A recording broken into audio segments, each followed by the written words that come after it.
Football খেলায় আপনি হয়তো দেখেছেন কোনো ফুটবলারকে কিংবা কোনো গোলকিপারকে কিংবা কোচকে লাল কার্ড দিতে, কিন্তু আপনি কি কখনো দেখেছেন কোনো স্টাফকে লাল কার্ড পেতে? হ্যাঁ দর্শক বন্ধুরা, আর্জেন্টিনা বনাম মিশর ম্যাচে ঘটে গেছে এমন ঘটনা।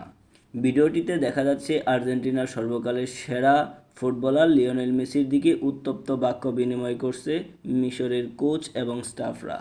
এর পিছনে বড় কারণ হিসেবে রয়েছে মিশরের মোহাম্মদ সালাহকে ফাউল করা হয় ডি বক্সের ভিতরে, যেখান থেকে তারা কোনো পেনাল্টি পায়নি, বরঞ্চ তারা বিআরে যাওয়ার জন্য আবেদন করেছিল, কিন্তু রেফারি সেটিও নাকচ করে দিয়েছে।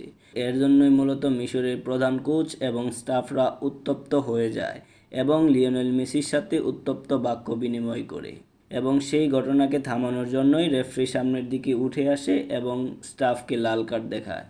এই লাল কার্ড পেয়ে স্টাফ আরও উত্তেজিত হয়ে যায় এবং যেন একরকম মারতে যাচ্ছে লিওনেল মেসি কিংবা কোনো আর্জেন্টিনার খেলোয়াড়কে। তো দর্শক বন্ধুরা, এই ঘটনাকে আপনি কিভাবে দেখছেন?